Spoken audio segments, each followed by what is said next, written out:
Hey everyone, welcome back to Asturis in City Skylines. We are finally ready to connect the two parts of the city together after doing the necessary projects like the main hub expansion and on the other side the tropical bay.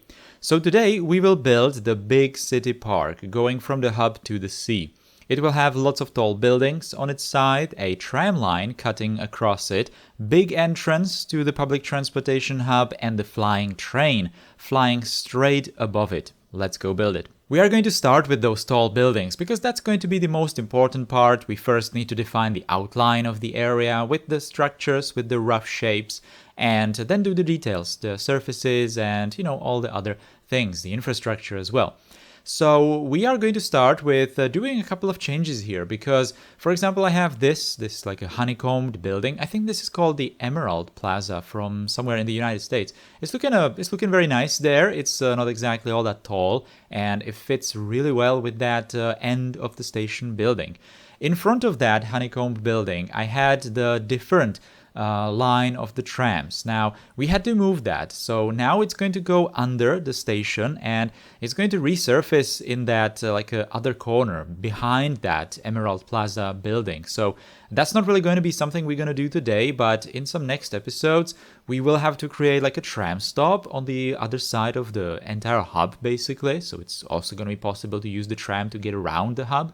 And that's going to be the episode when we are finally going to finish the station. I'm not really sure when we're going to do it, but it's going to be huge because we will have to, do the rest of the finishing touches to the entire hub. But anyway, that's not really the topic for today. Today we are doing the park, the place connecting the waterfront areas of the city that eventually are larger right now, became larger, and the hub area, which is the original part.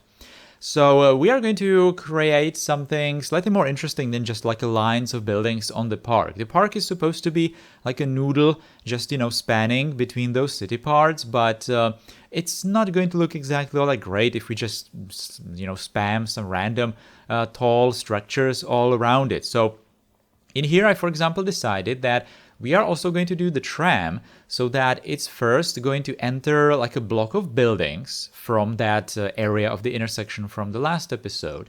And this block of buildings is not really going to be straight or anything like that. It's just going to be a bit rounded. So I picked those buildings there, kind of clipped them together and make them look like into one big residential block, which is exactly what it is in the game as well.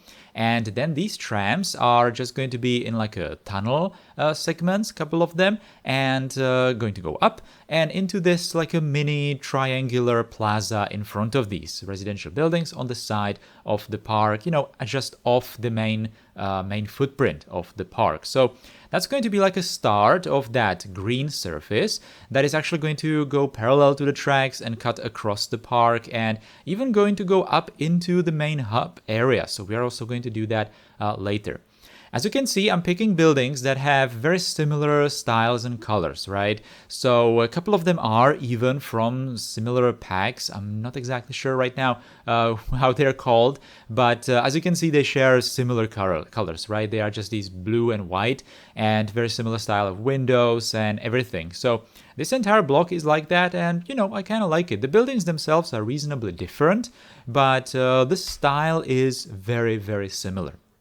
So this triangular plaza, like I said, it's going to be elevated. I decided that so we can have the trams go above the main floor of the park. It's kind of going to be less intrusive on the surface because otherwise the trams would kind of, divide that area, and I didn't want that. So we have to put some kind of entrances up towards this plaza. I finally decided to use these network stairs that I think I only used once in Asturis before, and not really for like a huge stairs like this, but I think it was the mall when we started doing that bay. But anyway, in this area, it's going to be much bigger because I'm also going to use it to kind of continue the geometry of some of these blocks, as you can see.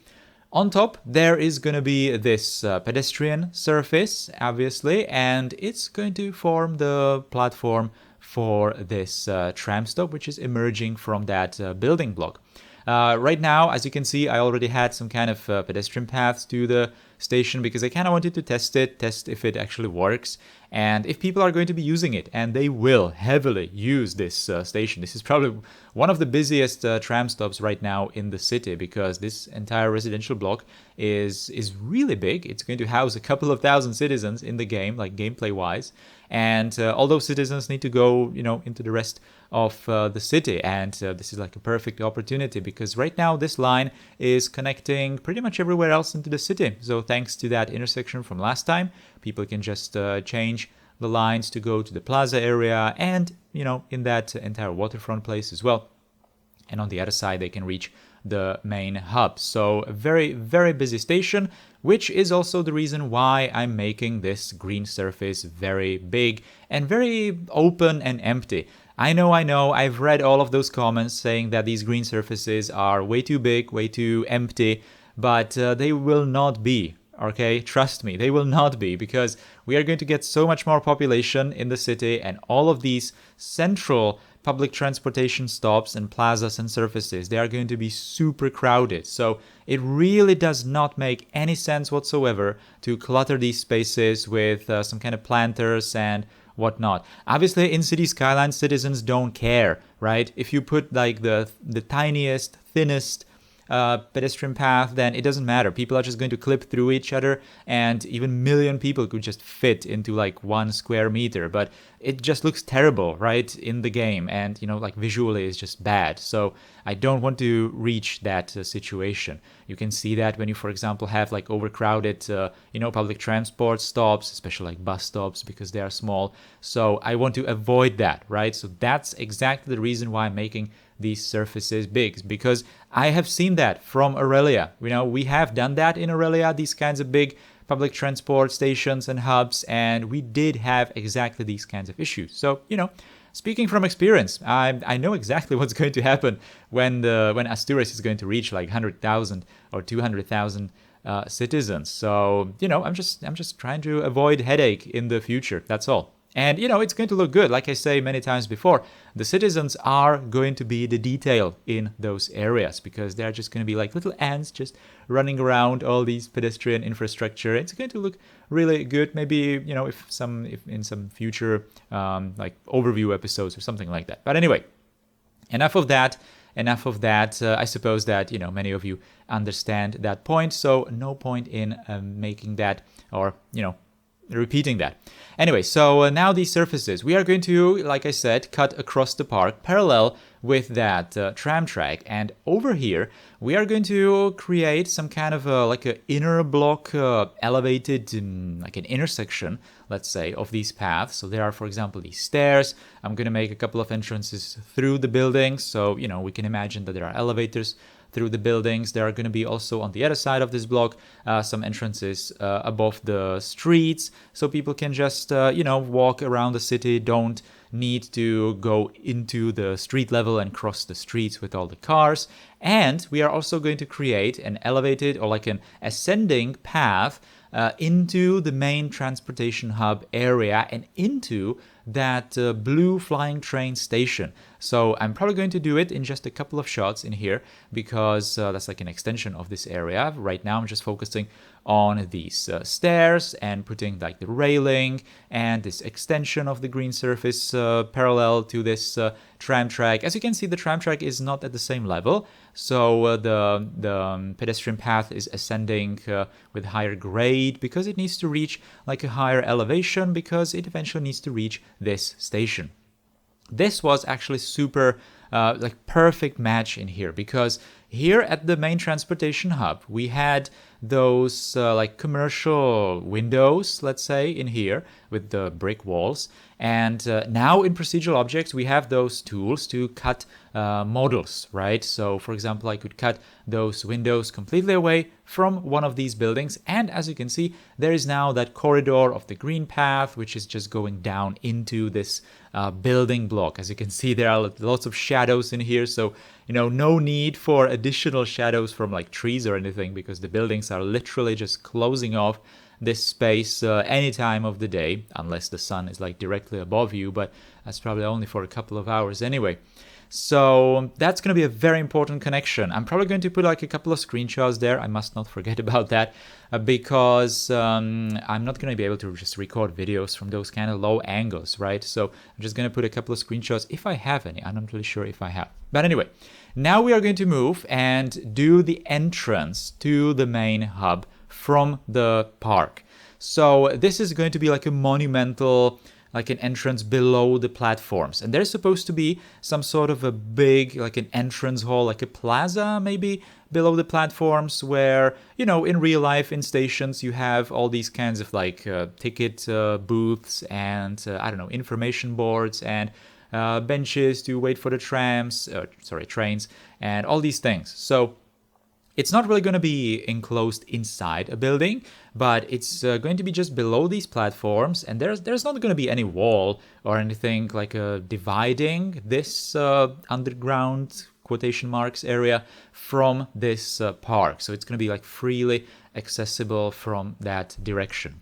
It is going to have these kinds of like buildings and closed things from the sides, of course, because we also need to just, you know, do some kind of detailing on the sides to just hide all the inconsistencies there below the platforms and everything. So we are only going to create this like a corridor, and it's also going to be the main corridor towards the stadium. That's going to be super important, and we are going to actually make it functional today so that people will be able to use it, and they will use it. And later we are actually going to also finish the pedestrian paths in front of the stadium itself. That's exactly what I said when we were doing the stadium, that I cannot really do those paths unless I have that connected with the rest of the city. So, you know, I said it in the previous video, I'm probably going to repeat myself again. Lots of these projects in Asturis are going to be kind of unfinished at some points, and we are gradually going to finish those as we complete the projects that are kind of like a prerequisites to some of those different ones. So, you know, lots of people didn't believe me that we are going to have lots of people walking around the stadium, but now we will finally have that, because we are just going to just interconnected, cross-connected with the rest of the city. So, you know, it's eventually going to happen, don't worry. Right, so for the station buildings, or the sides of the underside of the platforms, I decided to use, I don't even know its name, this commercial building, I think, or office building, and then I made it so that it's going to be like curved inside like this. So it's basically going to form, yeah, you can see that here. It's going to form like this, like a cave, you know, it's going to look like a cave under the platforms and under all the high density that's around you. So you are basically going to enter the station from the jungle of the park, and you're immediately going to go inside this like a cave or something. I'm imagining maybe like a waterfall would be there, like a dividing wall or something, if this was like more natural place. But well, maybe it's going to, you know, remind you of something like that as well. So I'm just going to use the same kind of surface as I'm using in some of these previous projects as well. So I'm going to use that particular decal from Sydney, I believe, the Benelong Point, I think it's called. And I'm going to recolor them later to something completely different from last time, but we are going to reach that point. So there you could have seen me, for example, finishing those like procedural object buildings on the side of the stadium below the platform. So it's all going to be connected.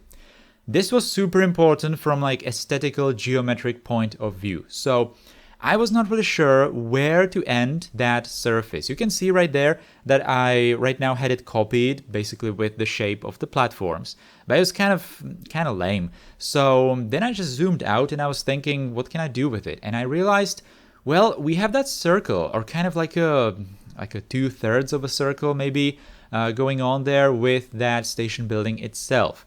And what if we just kind of reinforced that circle, you know, looking just straight down, and continued it? Yes, you can see that right here. So I used the network multi-tool to create like one big circle that's basically like a continuation of that station building.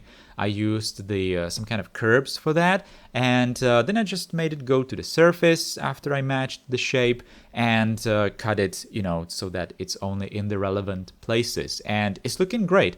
And then we needed to create some kind of a contrasty color for it. And, the station building itself, the roof of it is orange. So, a perfect contrast to that is blue. So that's exactly what we have here. And, it's kind of making it look as if it's some kind of a pond maybe or something. And that on its own is like a great contrast again with, for example, the park, all the tropical trees that are going to be in the park. So, overall it's looking fine.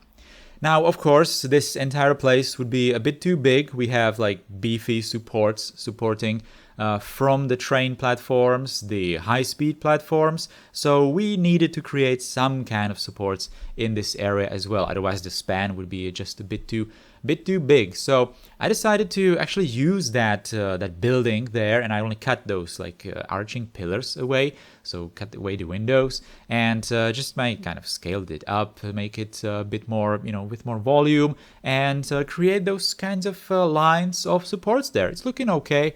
I kept it white because, it's looking okay. We have lots of white color there on the sides anyway, and even these pedestrian roads are white, so platforms as well. So, it's overall looking okay. Now, this blue surface down below, it's only going to have that fountain, which, why not? And a couple of benches around the sides. And again, I intentionally keep it open because I firmly believe that we are going to have huge crowds of people walking through these areas. And it would look really bad if we just jammed them into some kind of small paths between some planters and stuff. So I really want to keep these open spaces, open. And I'm really not afraid of these open spaces. I'm not really sure why some people are. But anyway, now we are going to move and to do one of the most important aspects of this area, and that is going to be the supports for the flying train path. Right from the start, when I planned this park, I wanted to do some kind of suspended supports. I did not want to have pillars. I obviously made them there for, at the start because I just copy-pasted them from the C portion of the path, but I always wanted to have some kind of suspension there. I already experimented that. I don't think I showed it in any of the time lapses when we were making the hub for the first time, but I already experimented that with different networks. Then I decided that I'm going to use these networks. These are the third powered rails for metros. These are not the ones that I'm using because these are gray, as you can see. I'm using, I think, London version, and this is like the Munich version, or I'm not sure, maybe it's the other way around, doesn't matter. And using Bob, I got rid of the prop, basically the holder, and I'm only left with this line, which is kind of reasonably thin, so we might just pass it as some kind of a cable. And with the node controller, we can make it kind of like sagged, right? So it's not going to be like straight going towards the cables, but somewhat more realistically just curved a bit, right? As these cables probably could be, all right? Not claiming this is super realistic. I mean, it's a flying train, all right? So, come on. But it's just looking good. It's just looking great. So in here, in this first phase, in this first pass, I was just doing the cables going from the top down towards the circles. And then I just copy-pasted them and created these cables that are going up towards the circles from the bottom. So that, theoretically, we are going to make those frames of the circles a bit stiffer, right? So when the train goes through them, it's not going to wobble that much, even though gameplay-wise it's obviously not important, but it's like a nice decoration to have in this place. And later we are going to decorate it some more, so just wait for that. So yeah, we also have these kinds of frames. So we have, I think I did, how many? I did like 3 circles side by side like that, and just connected them with one of those beams and make this into like a stiff frame, and the entire frame is then supported by the cables on the side, and a couple of cables are going here and there to provide some like different supports, and overall just make it look very messy. I didn't want to have it so that the cables would be super symmetrical everywhere. Obviously, they can't be anyway because they need to be connected to the buildings on the sides, right? I did not want to add any like dedicated supports, pillars for that. I really wanted to have it incorporated to the buildings. And if you are looking from the park up towards the flying train, I'm definitely going to put some screenshots on Twitter or somewhere, then you will definitely see that it kind of gives you like an impression of those maybe like tram cables, you know, running above streets, or I'm not really sure, some kind of it's kind of like a weird association, but I, for example, imagine that shot from the Jurassic Park, the first movie, where there was that raptor cage, and it also had these like thin meshes on the top, and there was like one particular shot that showed like the view of, you know, the entire enclosure up, and for some reason it really reminded me of this place because it also has the like jungly trees and all that, but that's, I suppose, not exactly the first kind of association that you are going to have with that place. But I don't know, I just thought of that, and I don't know, I don't mind that. I kind of like it, actually, even though it's not supposed to be like a cage area, you know, it's like a park, public space. But whatever, I'm not even sure why I'm talking about it. Anyway, we are now going to do the pedestrian paths and all the pedestrian connections. So this is the stadium area that we built, well, already a long time ago, and now it's kind of making sense that we are going to put these pedestrian paths here because we finally have that entrance below the platforms into the park and, well, into the rest of the city as well. So people can have motivation to use all this pedestrian infrastructure. They probably won't that much right now because past the stadium, the rest of the city is just not there.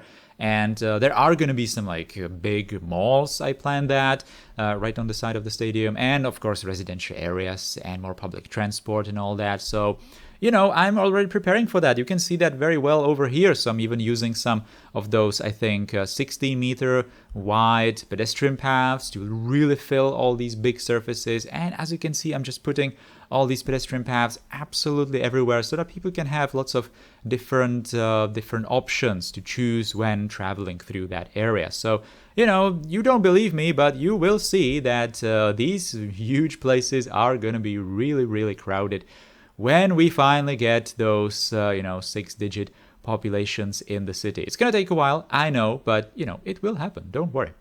This is the pedestrian connection that is eventually going to reach that blue station for the flying train. So as you can see, you know, it didn't really look like it at the start, but this place is going to be quite heavy with these invisible pedestrian paths. And of course, we must not forget to also connect that red flying train path. And also, it was only possible to do it today when we finally have that underside of the station finished, because we can connect it directly there. So people going from the big park or the stadium, especially from the stadium, because the red station is closer to the stadium, they can easily just go there. As you can see, there is also this direct connection from the stadium itself. So that is probably something that is going to be also receiving some connections from different sides of the stadium as well. So, you know, lots of options for people to just choose their own paths. I'm pretty sure that already at this point in Asturis, we are probably going to do, or we already have, these pedestrian paths much more complicated, much more interconnected than roads, than just car roads, you know, in the rest of the city. Now, decorations and lights. All right, let's get to it. So, we are going to finally put some lights on the rings of the flying train. I wanted to have some kind of a circular outline, like a holographic circular outline just like this. But since we have lots of these, I did not want to use, for example, that more detailed logos, because they have like lots of vertices. And, you know, we have probably maybe 100, 200 of these rings. So I'm kind of thinking about performance. So I decided to use, for example, that 18 holo there and use that because it doesn't have that many vertices. We're not really going to see those rings that up close anyway, and they are going to be quite small. I recolored it into white because I kind of really wanted to have them. At first I was thinking of doing different colors for the train, but this is kind of like, you know, sleeker maybe, if that's even the word. But I just kind of like it. It's a good contrast to some of the colors, and we don't need to have like, you know, super colorful areas everywhere else in the city, so that, you know, the plaza area and all those colorful places are going to stand out a bit more. So, of course, we also have to do lights on the surfaces, on the pedestrian paths, in the park. In the park, I didn't want to go that crazy, so only using these slightly smaller lights. I'm not really sure what these are, but you can see that they are not that bright. And this is the most important bit that I was looking for to show you. So I'm going to use these holographic lanterns, maybe, I'm not really sure what they are, and I'm just going to hang them on the bottoms of these cables, and I'm going to make them super randomized, right? So absolutely no pattern is going to be applied here, and they are just going to be like looking like they're flying in the air. Now that I look at those shots, maybe I should have done the cables also a tiny bit highlighted, because right now it really might look like the lanterns are just like flying in the air, but they are actually hanging from those cables. This is also super important lighting detail. We are going to highlight the high-speed track, and I'm going to do that using like a very simple holographic cube, and I'm just going to stretch it into this like a tube, like a very long rectangle, and put it in between the tracks, because there are already these kinds of like recessed areas, and it's perfect for it, and it's going to form this like a white continuous line from one end of the map to the other, only interrupted by the station building, for example, on a short distance, and the tunnel through the ridge on the center of the map. But overall, that's a very important detail that I really wanted to include, because that's just going to make that place stand out so much more. Look at that. This is the view that you will see when you will be standing on those high-speed platforms, and you will be just watching the space elevator in its full glory. And above you, there are going to be these flying trains just going back and forth. I also played around with, for example, some speed limits. So I believe that the flying train can now reach almost 200 kilometers an hour or something like that. So, it's going to be quite a quick ride back and forth, and just going to reach the space elevator in no time, even if we are just using, two vehicles in here, because we have to. It's, two-way single track. This little detail is something that I really like, that continuation of that circular shape in this place. And also the little detail of the flying trains, how they are just not following that geometry at all, right? So for example, that red line of the trains, they're just cutting into that like a circular shape in the center, and kind of disrespecting it even, which is maybe like reinforcing that idea that the flying trains were not there always, and it's just like a very future addition to the entire area that was not planned right from the start. Now, we are going to also see the entrance into this entire hub area. As you can see, we have, and we also have some of those flying trains also visible in here. This is the triangular stop, the station that I built in the start, and as you can see, it's already getting very, very crowded even now. There is that corner, of course, that's not finished behind it. That's probably going to be an extension, and it's going to eventually reach that bay area from the last episode. If you remember, we did also some of these green surfaces in that La Défense building, but that's going to be probably going into there, and also into some different places around the main hub. The night shots are really satisfying to me. So this is exactly what I was aiming for. You can even see here the illuminated tracks for the high-speed train down below there, and all those lanterns, all those red lanterns. We didn't really go that crazy with colors this time. We only have that red and white contrast, which, on its own is looking really good. I really like where this is going, but this shot clearly tells us that we also have to do some kind of a light overhaul of the elevator building itself. But anyway, thank you guys for watching today's episode, because that is going to be all. If you liked it, then you can do the usual things like putting thumbs up below it, leaving a comment, sharing the video, and subscribing if you are new here. And if you really want to support this, then you can become a channel member through the join button below or the link in the description. Big thanks to all the channel members that we currently have. I really appreciate all your support, guys. Thank you so much. Take care and goodbye.